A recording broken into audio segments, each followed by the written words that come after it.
नमस्कार दोस्तों, स्वागत है एक बार फिर आपका आपके अपने YouTube चैनल जेडी एजुकेशन पर। दोस्तों, आज के वीडियो में हम बात करेंगे प्रोफेसर राजेंद्र सिंह यानी कि रज्जू भैया यूनिवर्सिटी के बीएड सेकंड सेमेस्टर के second compulsory paper theoretical foundation of curriculum का आज का हमारा जो टॉपिक है, जिस टॉपिक को आज हम लोग इस वीडियो में पढ़ने वाले हैं, वह है आपका लिमिटेशंस ऑफ करिकुलम ऑर्गेनाइजेशन, मतलब पाठ्यक्रम संगठन की सीमाएं।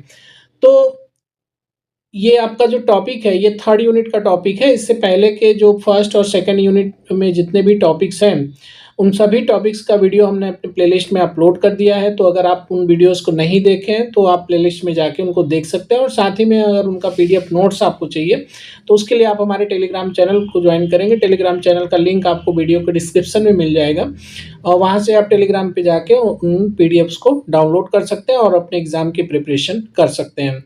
साथ में अगर आप चैनल पे नए हैं, पहली बार आप वीडियो पे आए हैं, तो आप चैनल को सब्सक्राइब जरूर कर लेंगे, क्योंकि जो भी आपकी बीएड से रिलेटेड अपडेट्स हैं या आपका रज्जू भैया यूनिवर्सिटी से हैं, तो उसमें आपके जितने भी पेपर्स हैं, 4 पेपर, उन सब चारों पेपर्स की अलग-अलग आपको प्लेलिस्ट मिलेगी और सभी टॉपिक के वीडियोज़ आपको हमारे चैनल पे मिलेंगे। तो चैनल को सब्सक्राइब करना नहीं भूलेंगे और साथ में बेल आइकन को भी ज़रूर प्रेस कर देंगे। तो चलिए स्टार्ट करते हैं। लिमिटेशंस ऑफ करिकुलम ऑर्गेनाइजेशन का मतलब समझते हैं। तो यहाँ पे थोड़ा सा हम इसका ओवरव्यू देख लेते हैं कि पाठ्यक्रम संगठन की सीमाओं से क्या मतलब है। तो देखिए, शिक्षा में निर्धारित पाठ्यक्रम, जो भी पाठ्यचर्या हम निर्धारित करते हैं, उनमें वे कमियां या कमजोरियां जिनकी वजह से जो शिक्षा का उद्देश्य है, जो हम जो पाठ्यक्रम डिज़ाइन कर रहे हैं, उसका क्या उद्देश्य था, हम उससे हासिल क्या करना चाहते हैं, अगर वो हमें पूर्ण रूप से नहीं मिल पाती है, तो उसी कमी या कमजोरी को ही हम क्या बोलते हैं, सीमाएं बोलते हैं। किसकी? पाठ्यचर्या की। तो आई थिंक आपको समझ में आया होगा। आगे हम लोग देखते हैं इसके बारे में डिटेल से। तो देखिए, यहाँ पर एक अपडेट है आप लोगों के लिए कि बीएड 2026 का एंट्रेंस एग्ज़ाम का फॉर्म फिलअप हो रहा है। तो अगर आप के कोई जानने वाले, जैसे या कोई भी बीएड यूपी से बीएड करना चाहता है, तो उसके लिए ये अपडेट है कि अगर वो हमारे चैनल के थ्रू या हमारे थ्रू यूपी में एडमिशन लेना चाहता है तो ज़रूर ले सकता है। उसके लिए आप हमसे कांटेक्ट कर सकते हैं। अगर फिजिकल मिलना चाहें, आप हमारे ऑफिस पे आ सकते हैं। जवाहरलाल नेहरू रोड, आलोपी बाग, चुंगी चौराहा, आलोपी बाग, प्रयागराज में हमारा ऑफिस है। और अगर आप कांटेक्ट करना चाहते हैं, फ़ोन से बात करना चाहते हैं, तो हमें कॉल कर सकते हैं या मैसेज कर सकते हैं।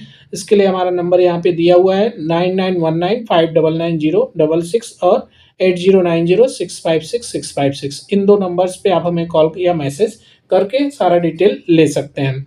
तो चलिए आगे हम लोग देखते हैं कि क्या हमें पढ़ना है। तो सबसे पहले हम मीनिंग ऑफ करिकुलम का देखते हैं कि पाठ्यचर्या का मतलब क्या है। तो curriculum organization refers to the systematic arrangement of subject matter, learning experiences and activities to achieve educational objectives. का मतलब क्या है कि पाठ्यक्रम संगठन से आशय शैक्षिक उद्देश्यों की प्राप्ति हेतु विषय वस्तु, अधिगम अनुभव और गतिविधियों के व्यवस्थित विन्यास से है। ठीक है, आगे देखते हैं। However, despite carefully planning, curriculum organization has several limitations in practical implementation.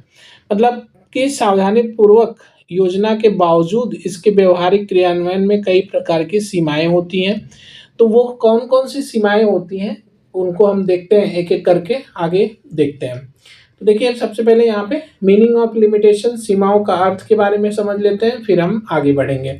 तो limitations are the practical, theoretical and contextual constraints that reduce the effectiveness of curriculum organization।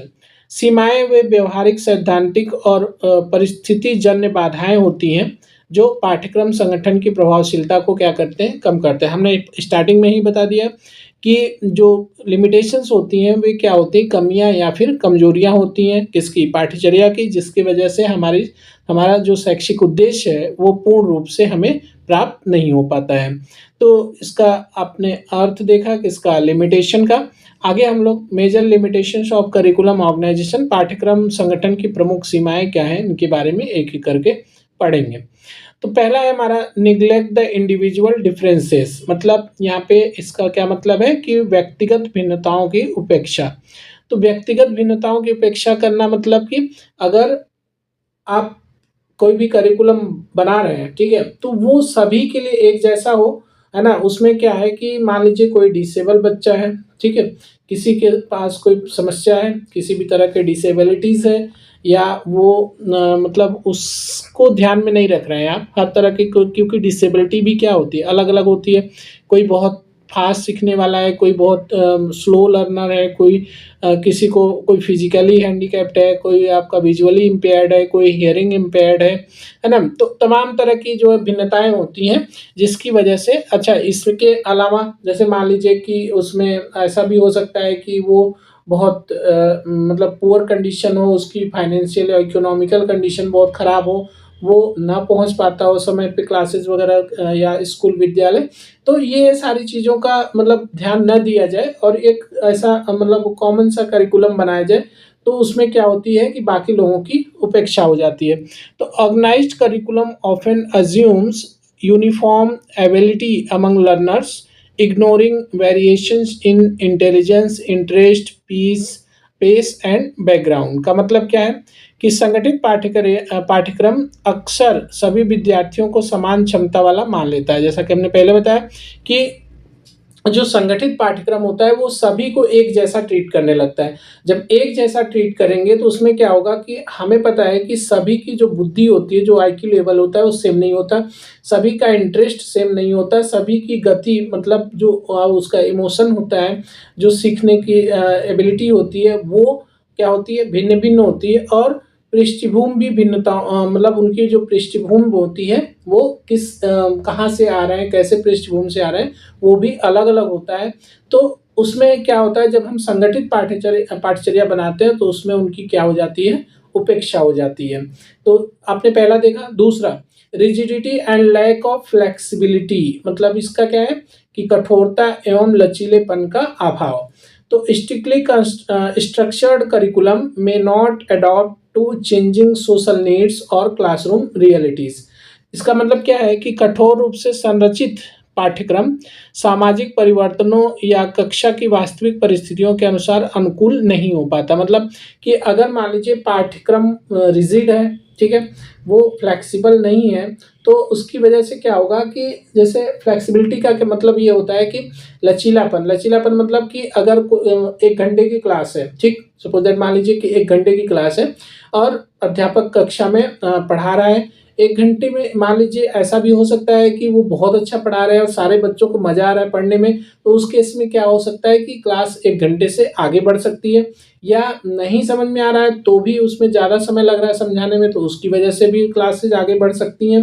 ठीक है, एक लेक्चर के बजाय हो सकता है 5 लेक्चर पढ़ाना पड़े। तो ये सारी चीज़ें अगर वो रिजिड होगा कि नहीं, एक ही घंटे में आपको पूरा टॉपिक कंप्लीट करना है, 1 घंटे से ज़्यादा समय नहीं लगना चाहिए, तो उस केस में क्या होगा, तो उस केस में क्या होगा कि जो कक्षा की वास्तविक परिस्थिति है, मतलब कक्षा में सारे बच्चे नहीं सीख पाए हैं, तो उसके अनुकूल नहीं हो पाएगा। मतलब जो हम चाहते हैं कि कक्षा में जितने भी छात्र बैठे हों सभी उसका लाभ लें, तो ऐसा नहीं हो पाएगा। दूसरी चीज़ कि सामाजिक जो परिवर्तन हम चाहते हैं वो भी पूरा नहीं हो पाएगा। किसकी वजह से, अगर हमारा पाठ्यक्रम क्या हो, रिजिड होगा तो। नेक्स्ट हम देखते हैं overemphasize on subject centered approach, मतलब विषय केंद्रित दृष्टिकोण की अधिकता। तो इसका क्या मतलब है, इसके बारे में भी हम लोग देखते हैं। तो traditional curriculum organization focus more on subject content than on learner needs and real life experiences. मतलब क्या है कि जो ट्रेडिशनल जो पारंपरिक पाठचर्या है ना, पारंपरिक पाठचर्या संगठन जो है वो क्या होता है, उसका ज़्यादा फोकस कहाँ पे होता है, सब्जेक्ट कंटेंट पे होता है। सब्जेक्ट कंटेंट पे जब मतलब कि उसको लर्नर नीड्स जो होती हैं, जो शिक्षार्थी की आवश्यकता है, और रियल लाइफ जो एक्सपीरियंसेस हैं, जो अनुभव है, उनकी क्या करता है, उपेक्षा करता है। आगे हम लोग देखते हैं नेक्स्ट क्या है। तो नेक्स्ट है आपका 4th नंबर है एग्जामिनेशन ओरिएंटेड स्ट्रक्चर, मतलब परीक्षा केंद्रित संरचना। तो curriculum organization is often design to meet examination requirements rather than holistic development. मतलब कि जो संगठित पाठ्यचर्या होती है वो क्या होती है, परीक्षा केंद्रित होती है, एग्जामिनेशन ओरिएंटेड होती है, और एग्जामिनेशन जो रिक्वायरमेंट है उसको फुलफिल करने लगती है। जबकि मतलब वो उसमें क्या होता है, उपेक्षा हो जाती है किसकी, बालक के सर्वांगीण विकास की, मतलब होलिस्टिक। उस केस में क्या होगा, जब अगर मान लीजिए आपकी पाठचर्या एग्जाम ओरिएंटेड हो गई, परीक्षा केंद्रित हो गई, तो उस केस में क्या होगा कि छात्र या शिक्षार्थी का जो सर्वांगीण विकास है वो नहीं हो पाएगा। नेक्स्ट हम लोग देखते हैं डिसकनेक्शन फ्रॉम रियल लाइफ, मतलब वास्तविक जीवन से असंबद्धता का मतलब क्या है कि sometimes curriculum content is theoretical and lakhs practical application. कभी कभी ऐसा होता है कि जो पाठ्यक्रम है वो क्या होता है, अधिक सैद्धांतिक हो जाता है और उसमें व्यवहारिक जीवन से सीधा संबंध नहीं रह जाता, मतलब लैक ऑफ प्रैक्टिकल एप्लीकेशन नहीं रह जाते हैं। नेक्स्ट हम लोग लैक ऑफ इंटरडिसिप्लिनरी इंटीग्रेशन, मतलब अंतर विषयक समन्वय का अभाव। तो इसमें क्या चीजें हैं इसके बारे में हम लोग देखते हैं। पुअर कोऑर्डिनेशन किसके बीच में, between subjects leads to fragmented knowledge, मतलब कि विषयों के बीच समन्वय की कमी ज्ञान को खंडित बना देती है। मतलब यहाँ पे क्या है कि अगर विषय जो है उनके बीच समन्वय नहीं है, ठीक है, मतलब ऐसा होना चाहिए कि जो हम करिकुलम जब डिजाइन करें तो उसमें हम ऐसे सब्जेक्ट, ऐसे विषय को रखें जिनका एक दूसरे से क्या हो, कोरिलेशन हो। अगर कोरिलेशन नहीं होगा तो उसमें क्या होगा, उन सारे सब्जेक्ट्स में क्या होगा, समन्वय नहीं होगा और कोऑर्डिनेशन नहीं होगा। अगर कोऑर्डिनेशन नहीं होगा तो क्या होगा कि आपको, मतलब बच्चे को सीखने में, जो भी शिक्षार्थी हैं उनको सीखने में बहुत असुविधा होगी। जैसे होता क्या है कि देखिए, अभी आप सपोज दैट मान लीजिए कि बीएड सेकंड सेमेस्टर में है रज्जू भैया यूनिवर्सिटी में, तो आप यहाँ पे क्या है कि जो 4 सब्जेक्ट पढ़ रहे हैं उन चारों सब्जेक्ट में आपके जो टॉपिक हैं उनको जो अगर आप गौर से देखेंगे तो जैसे पहला जो हमारा पेपर है कंटेम्प्रेरी इंडिया एंड एजुकेशन, तो उसमें क्या है कि एजुकेशन है और मतलब समकालीन भारत एवं शिक्षा के बारे में ही सारी चीज़ें बताई गई हैं।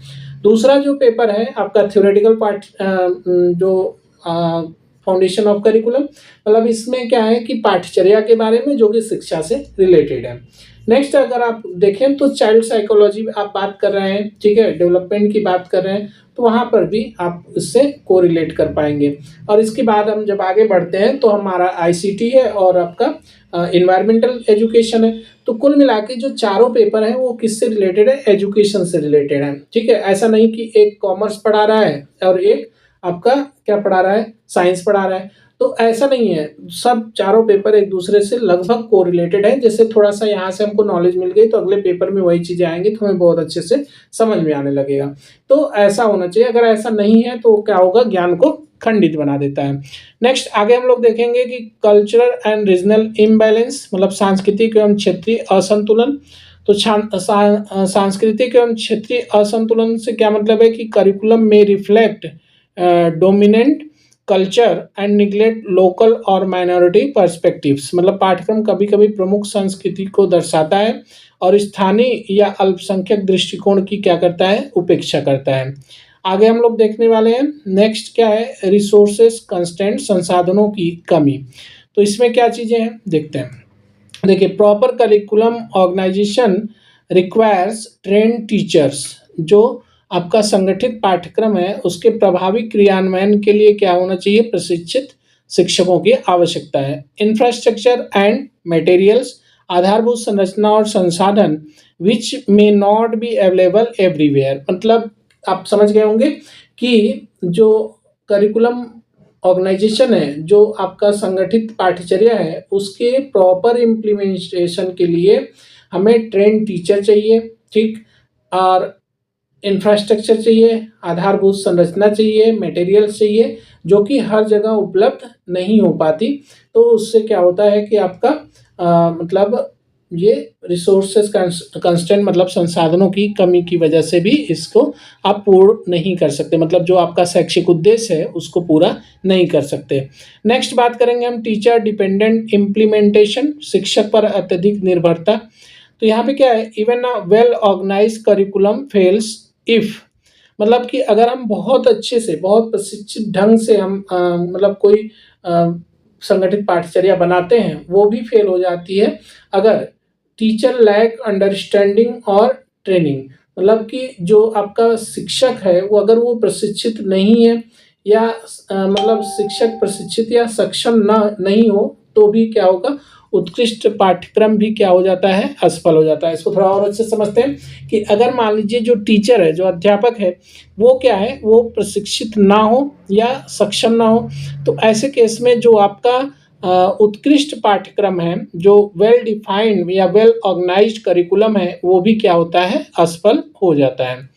आई थिंक समझ गए होंगे। नेक्स्ट यहाँ पे बात करेंगे rapid social and technological changes के बारे में, तेजी से बदलते सामाजिक एवं तकनीकी परिवेश। तो curriculum organization often becomes outdated due to rapid technological advancement, मतलब तेजी से हो रहे तकनीकी विकास के कारण पाठ्यक्रम शीघ्र ही क्या हो जाता है, पुराना हो जाता है। तो अगर मान लीजिए पाठ्यक्रम हमेशा क्या होगा, जो आपका दौर चल रहा है, जिस मतलब समय के साथ हमेशा वो अप टू डेट रहेगा, तो ही हम क्या करेंगे, शैक्षिक उद्देश्य जो हमारे हैं उसको हम अचीव कर पाएंगे। अगर मान लीजिए करंट जो सिनेरियो, जो प्रेजेंट टाइम चल रहा है, उसके हिसाब से हमारा जो करिकुलम है वो आउटडेटेड हो गया है, पुरानी परंपरा पे है, तो उस केस में हमारा शैक्षिक उद्देश्य प्राप्त नहीं होगा। नेक्स्ट यहाँ पे बात करेंगे इम्प्लीकेशन फॉर टीचिंग, मतलब शिक्षण पर क्या प्रभाव पड़ता है इसका, उसके बारे में भी हम लोग देखते हैं। Teachers must modify and adopt curriculum, मतलब शिक्षक को पाठ्यक्रम में आवश्यक संशोधन करना चाहिए जरूरत के हिसाब से। Need for continuous curriculum revision, निरंतर पुनरीक्षण होता रहना चाहिए। Emphasis on learner centred approach, मतलब शिक्षार्थी केंद्रित दृष्टिकोण अपनाना चाहिए।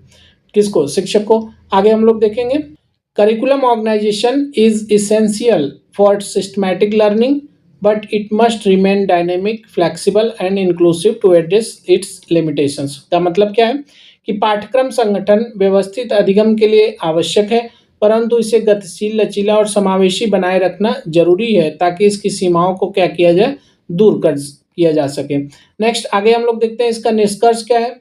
तो निष्कर्ष के बारे में देख लेते हैं कि the limitations of curriculum organization highlight the need for continuous evaluation, innovation and teacher empowerment to ensure meaningful and relevant education। का मतलब क्या है कि पाठ्यक्रम संगठन की सीमाएं यह दर्शाती हैं कि सार्थक और प्रासंगिक शिक्षा के लिए निरंतर मूल्यांकन, नवाचार और शिक्षक सशक्तिकरण आवश्यक है। तो आई थिंक चीज़ें आपको समझ में आ गई होंगी।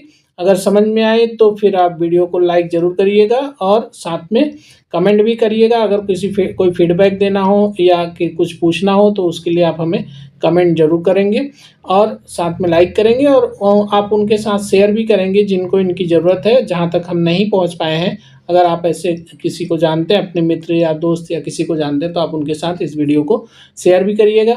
और अगर आप चैनल पर नए हैं, अभी तक आपने चैनल को सब्सक्राइब नहीं किया, तो चैनल को सब्सक्राइब जरूर कर लीजिए और साथ में बेल आइकन को जरूर प्रेस कर लीजिए, क्योंकि बेल आइकन प्रेस करेंगे तो जो भी अपडेट, जो भी इन्फॉर्मेशन हम देंगे वो समय पे आपको सबसे पहले आपको पता चलेगा। तो इसलिए आप बेल आइकन को प्रेस करना नहीं भूलेंगे। तो चलिए आज की वीडियो में बस यहीं तक, मिलते हैं हम नेक्स्ट वीडियो के साथ। तब तक आप अपना ख्याल रखिए, मन लगा के पढ़ाई करिए। बहुत बहुत धन्यवाद।